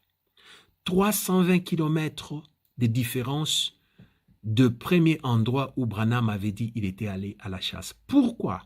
Si c'était la vérité, Branham ne devait pas changer deux endroits du jour au lendemain juste pour essayer de convaincre les gens que cette image était spirituellement connectée avec ces anges. Aujourd'hui, il y a beaucoup de pasteurs branhamistes qui ont déjà réalisé que William Branham avait menti. William Branham n'était pas là lorsque cette image était arrivée, ce nuage. Beaucoup de pasteurs, lorsqu'ils ont suivi ces documentaires et d'autres documentaires, ils ont déjà compris que Branham avait menti. Il n'était pas à Tucson. Ce jour-là, il était au Texas. Il était à Houston. Et regardez, l'endroit où Branham avait dit, la distance avec la frontière de Mexique, vous êtes là, dans la frontière de Mexique, Sunset Mountain, où les branhamistes partent en mémoire de l'endroit où, soi-disant, c'est là où il y avait ce nuage qui était apparu. Et regardez la distance avec l'autre côté, c'était une distance de 320 km qu'on vous donne. C'est le mensonge, absolument le mensonge. Et après, Branham va commencer à changer dans ses prédications pour donner ce nom-là après avoir lu ça dans le magazine. Mais avant, il donnait un autre nom qui le contredisait à 100%. Et même lorsque vous regardez la distance en voiture, c'était une très grande distance. C'est une distance de 5 heures de voyage par voiture. Alors, c'est pratiquement impossible. Et selon les images que Life Magazine avait publiées, vous voyez, ce n'est pas une pyramide. Branham dit les anges montaient en forme de pyramide. Il y avait un ange qui était au milieu et les autres étaient à côté. Ça, c'est parce qu'ils montaient en forme de pyramide. Mais non, regardez ce que je vous ai montré. Nous sommes à 18h10. Branham ne devait pas être à la chasse à 7h, 18h10. C'est l'heure que c'était apparu. Et regardez le vent qui souffle cette image à 18h15. Regardez comment l'image est en train de se perdre à cause du vent pour aller du côté de votre droite à cause du vent. Pas en forme de pyramide, il n'y a pas une pyramide là. Et regardez à 18h30, on vous montre l'heure en bas, 18h30, regardez, ce n'est plus même une forme de cercle, c'est devenu le vent qui déclasse ça est en train de pousser de l'autre côté, le vent est en train, et après 18h30, ça avait disparu à cause du vent. Alors, qui est le petit garçon que William Branham était allé sauver à Houston parce qu'il devait être exécuté, il devait être tué parce qu'il était condamné à mort? William Branham n'a jamais dit à l'Église pourquoi est-ce que ce petit garçon était condamné à mort. Et quand il disait ce petit garçon, quel âge il avait, qu'est-ce que ce petit garçon avait fait pour qu'il soit condamné à mort? Voilà. Là, nous vous présentons l'image de ces deux messieurs. Tous les deux que vous voyez, ces deux messieurs. Celle-ci s'appelait Leslie Douglas et l'autre s'appelait Caroline Lima. Ces deux ici que vous voyez, c'était des prostituées, c'était des hommes et c'était des homosexuels qui s'est prostitués. Je répète encore, ces deux messieurs que vous voyez, ils étaient deux hommes, ils étaient de prostituées, c'était ça leur travail, ils s'est prostitués. Et celui-ci était ami avec Leslie Douglas, qui était aussi homosexuel. Leur travail, c'était la prostitution. Là, c'est leur photo. Vous voyez encore les deux là. C'est leur photo. Ils sont là. Et c'est dans le journal. C'était dans le journal. C'était un grand événement aux États-Unis. Nous sommes dans le journal en 1963. On vous donne le nom de l'un. Il s'appelait Leslie Douglas Ashley. Et l'autre s'appelait Caroline Ann Lima. On vous dit, ils sont très inquiétants à propos de charges they face in Houston, c'est-à-dire ils sont condamnés à Houston. Ils sont condamnés pourquoi?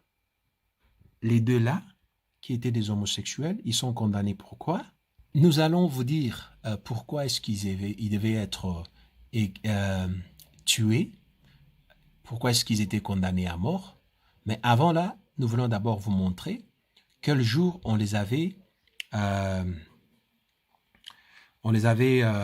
disons, pardonnés, mais sous aussi quelle loi?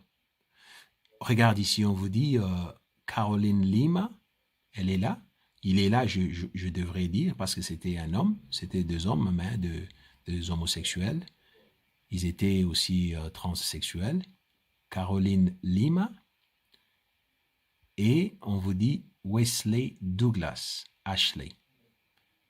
Il dit just 4 hours and 10 minutes before they were to die for sex slaying, they gave their pair at least 2 more weeks of life strengthening.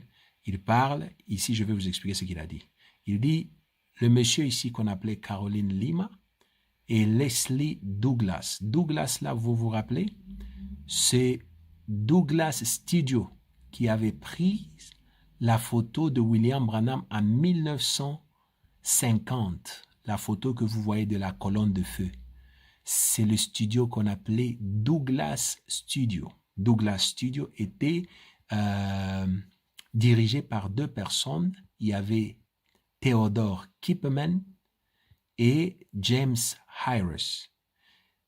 Tous les deux travaillaient ensemble.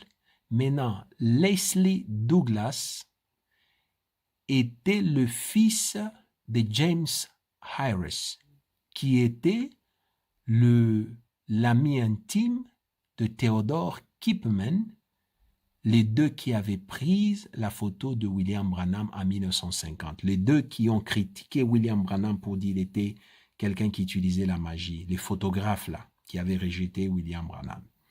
Alors, Leslie Douglas Ashley était fils de James Harris, qui travaillait avec Theodore Kipperman. Et ici, on vous dit, lorsque la cour avait pardonné Ashley Douglas, on l'a pardonné sur quoi? Regarde, on dit les attorney Clyde Wood time argued that the evidence of insanity was suppressed in the trial and at the sanity hearing of the 25-year-old Ashley Douglas. Ok. Il explique ici.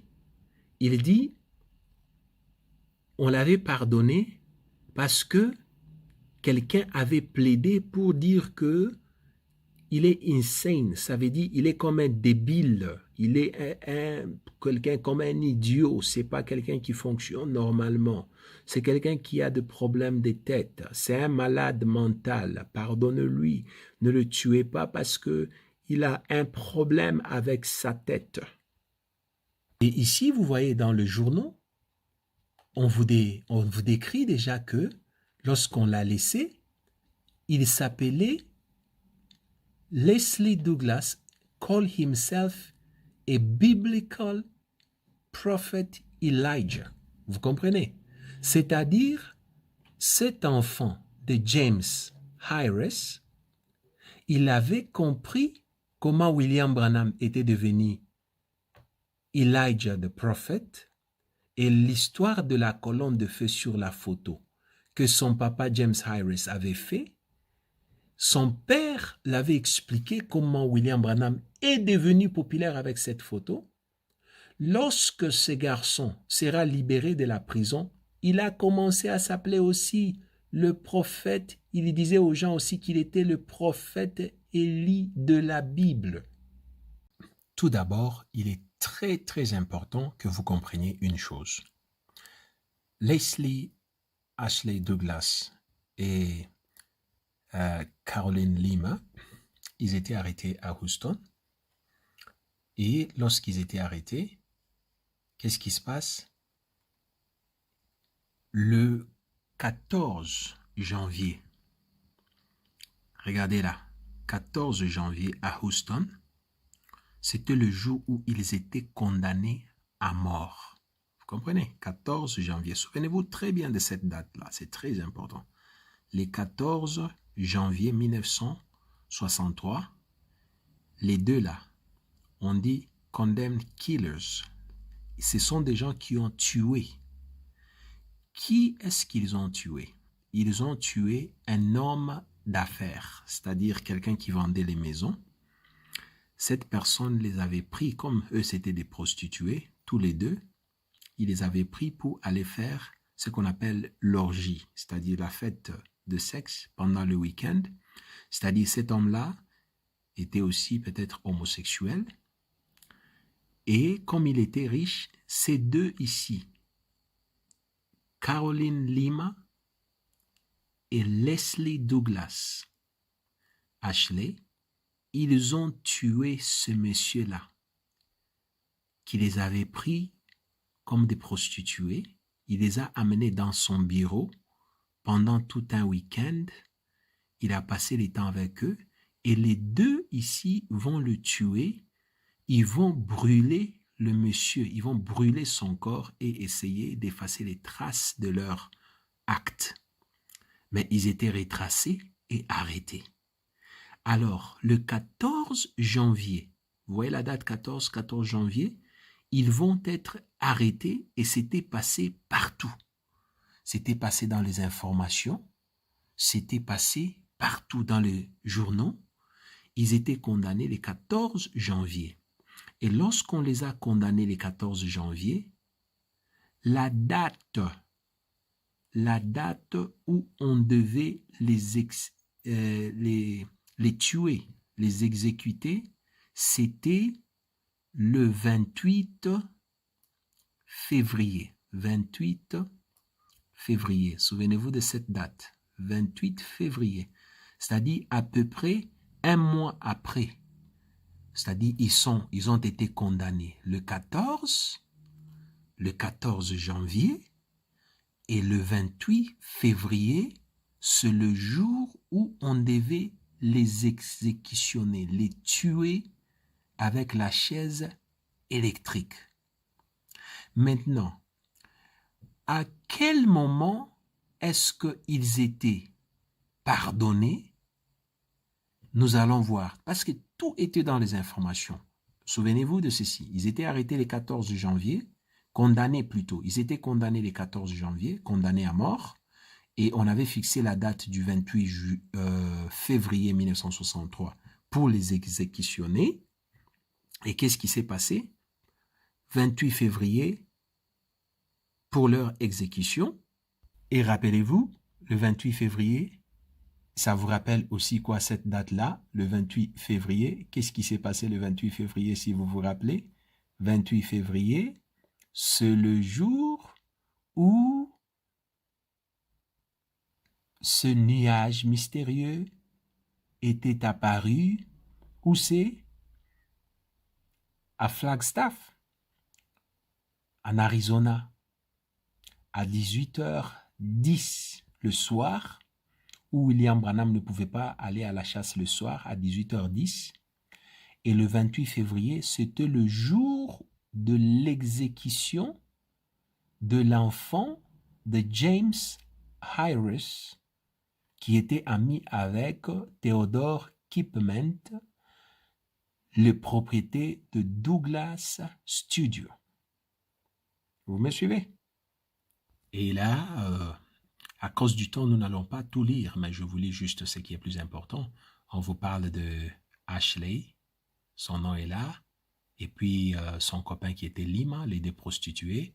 On vous dit, ils sont condamnés à mort, they're sentenced to death. Pourquoi ils sont condamnés? Parce qu'ils avaient égorgé Monsieur Tom, ils avaient égorgé Monsieur Tom, ils l'ont tué où? Dans son bureau. Et puis ils ont brûlé son corps et ils ont jeté son corps. Vous comprenez? On explique là. C'est ça les offenses, les crimes qu'ils avaient faits. Vous comprenez? On vous dit là, c'est-à-dire Ashley, elle devenait femme et elle devenait homme. Pour vous dire qu'elle était prostituée, elle sortait avec les hommes et les femmes.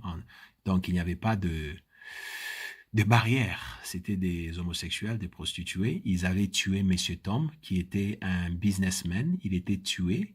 Il les avait invités pour la fête d'orgie et dans son bureau. Après, ils l'ont tué, ils ont brûlé son corps. Ils étaient arrêtés, condamnés ils étaient condamnés le 14 janvier 1963. Ils devaient être exécutés, regardez la date là, le 28 février. Regardez la date que j'encercle là.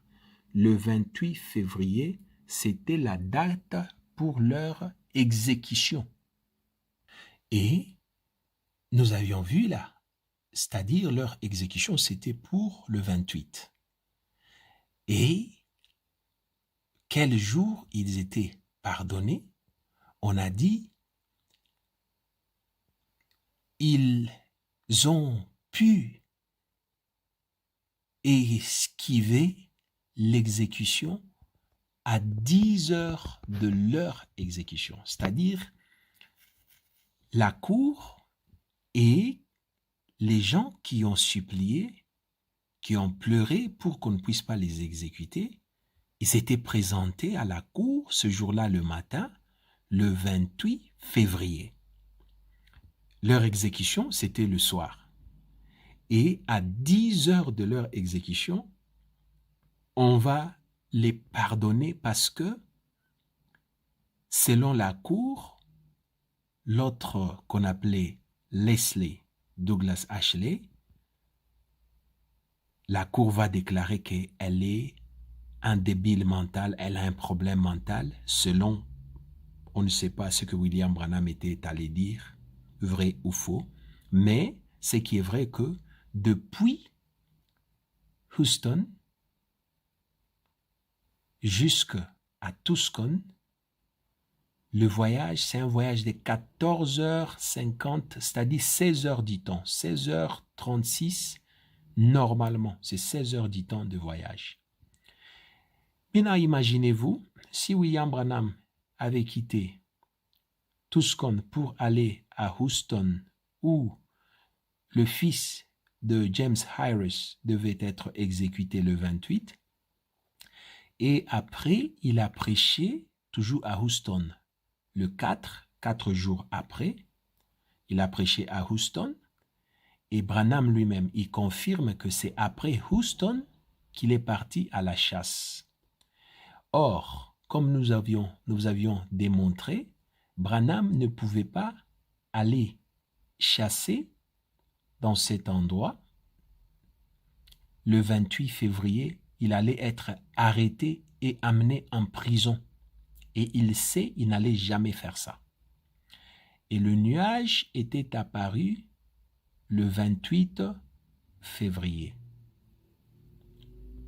Vous me suivez? Le nuage était apparu le 28. Le 28 février, c'est le jour où le nuage était apparu. Le 28 février. 28, voilà, on écrit 28 là.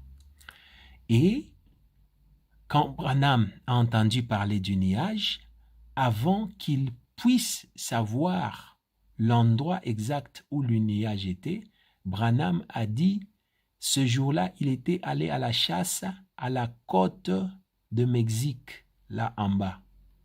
Il dit, c'est là où il était. C'est là où le nuage était apparu. Mais je crois après, quand il s'est rendu compte que non, c'était trop loin de l'endroit où le nuage était apparu. C'était à 320 km, c'est-à-dire tout le monde va découvrir que c'est les mensonges. Branham va changer des endroits. Il va dire maintenant, il était l'endroit où le Life Magazine disait. Un autre mensonge.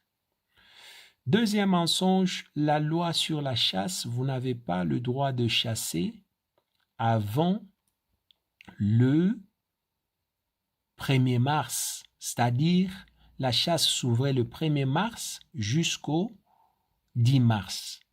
Or, le 28 février, William Branham était allé à la cour pour plaider pour ce garçon à Houston qu'on devait tuer.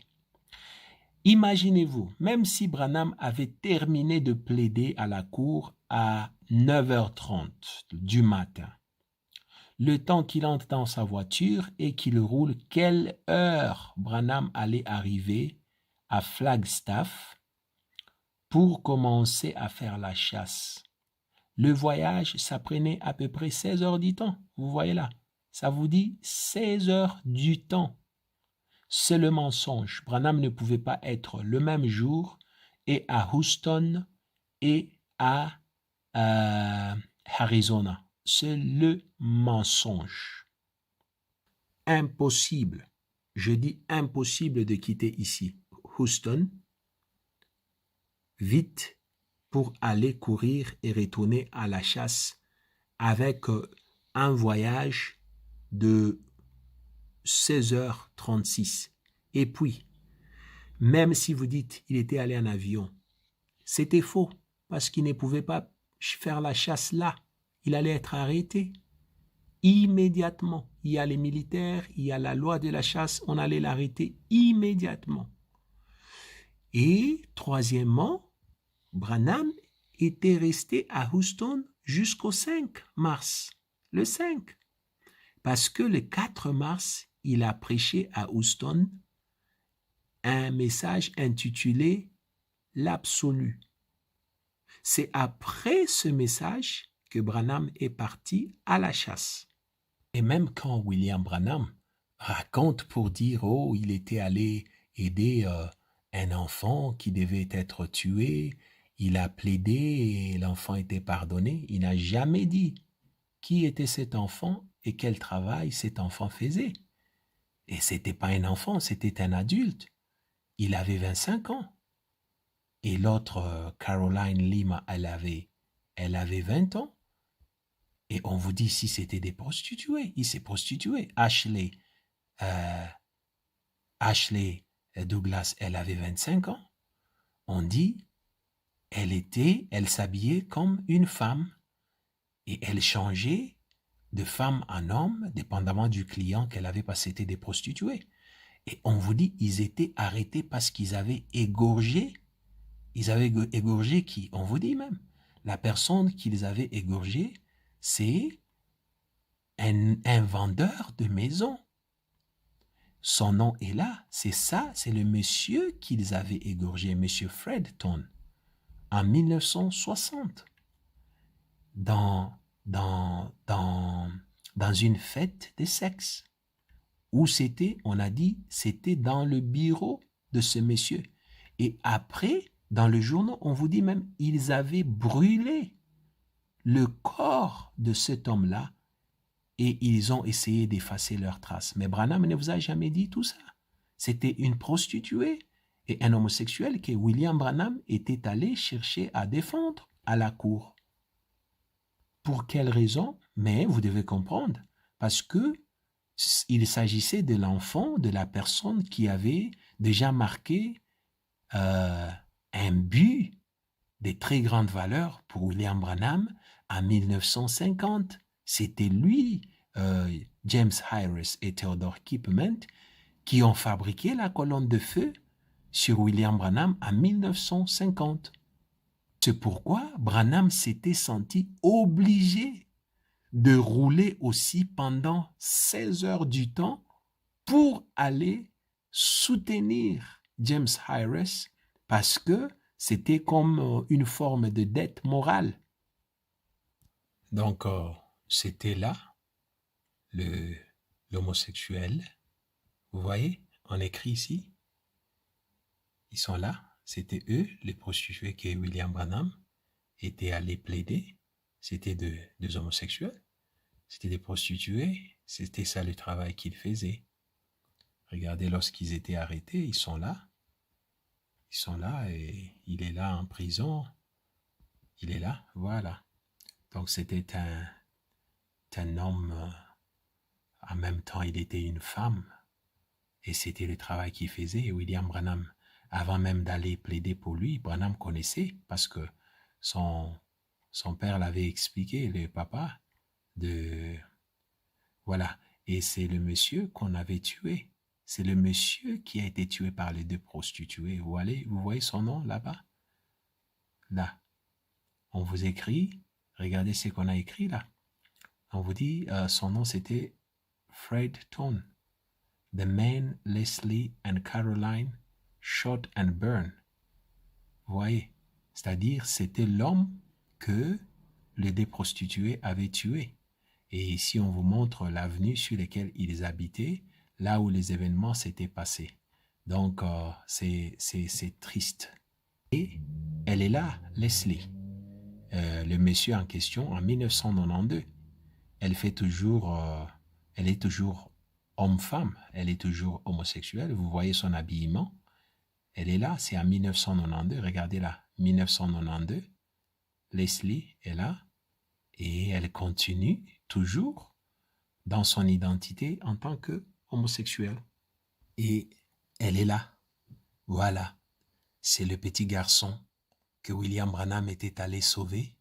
Aujourd'hui, elle est dans le gouvernement américain. Elle travaille et elle a gardé toujours sa nature de femme, mais c'est un homme. Voilà, c'est elle que William Branham était allé sauver. Plaider pour ce jour-là à la cour pour dire qu'elle n'était pas normale, elle avait un problème de tête. Ne venez pas nous dire que Frère Branham a dit, et entre-temps, nous ne trouvons pas cela dans la Bible. C'est grave. Parce que si vous nous racontez des choses que la Bible ne dit pas, et vous le mettez sur le compte de Frère Branham, vous faites de Frère Branham un faux prophète. Parce qu'un prophète de Dieu doit nous dire ce que Dieu a dit. Et si ce qu'il dit sort de la parole, ce n'est plus Dieu qui parle, c'est lui-même. Vous comprenez? C'est le diable qui parle. Et si ce qu'il dit sort de la parole, ce n'est plus Dieu qui parle, c'est lui-même. Vous comprenez? C'est le diable qui parle, c'est lui-même. Vous comprenez? C'est le diable qui parle, c'est le diable qui parle, c'est le diable qui parle. Ici, nous sommes à la fin. Abonnez-vous, commentez et mettez le pouce bleu pour soutenir la vidéo et Dieu vous bénira. Merci.